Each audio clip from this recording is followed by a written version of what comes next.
Senior Emirati leaders have hit back at criticism of Operation Restore Hope, the Saudiled coalition of Arab air forces that have been attacking what they describe as rebel al-Houthi forces in Yemen.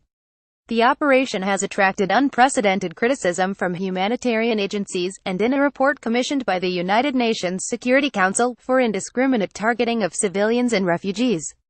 There has also been renewed speculation that the coalition will soon launch an offensive on the rebel-controlled port of Saudiled.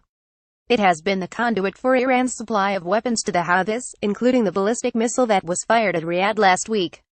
But Saudiled also handles relief supplies for a Yemeni population that faces disease and famine on a huge scale, according to relief agencies. Speaking at the Dubai International Air Chiefs Conference DIAC 2017 on November 11, Emirates Airline and Dubai CAA Chairman Sheikh Ahmed, representing the ruler of Dubai Sheikh Mohammed, claimed that the UAE has favored peaceful resolution of conflicts while establishing a strong deterrent base. He said that the UAE Air Force was a highly capable and professional force. Majid Ibrahim Nasser al-Alawi, the Air Force commander, said that his airmen were following well-defined and restrictive rules of engagement over Yemen. He revealed that Emirati troops and airmen were deployed in 6 locations within Saudi Arabia and Yemen. The conflict with the Houthi rebels has now lasted nearly 1,000 days, he noted. But the U.S. Air Force has been at pains to distance itself from air targeting policy in the Saudiled campaign. Lt. Gen. Jeffrey Harrigan, Commander U.S. Air Forces in CENTCOM, told AIN last September that although his airmen were providing air refueling tanker support to Operation Restore Hope, and were present in the Saudi Combined Air Operations Center (CAOC) in Riyadh, they were not advising on targeting. "We are only working to confliction with U.S. sorties and liaising on squawk codes, etc.," he added.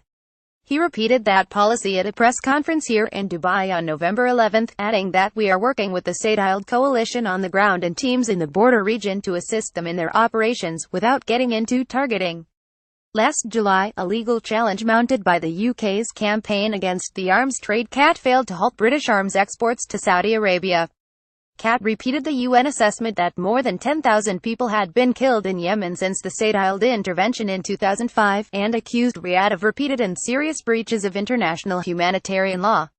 The High Court in London ruled that the sales were lawful, however, based on evidence from the UK Ministry of Defence that was heard in secret. The judgment was on a narrow legal point, and the judges reflected that there was a substantial body of evidence that the coalition had acted in the manner outlined by the CAT. The Royal Saudi Air Force RSAF has used British-supplied Tornado and Typhoon fighters to attack targets in Yemen, with weapons that include Paveway IV dual mode guided bombs that are manufactured by Raytheon in the UK. https://www.ain.com Aviation News Defense 2017-1112 Yemen Issuerized Air Chiefs Conference.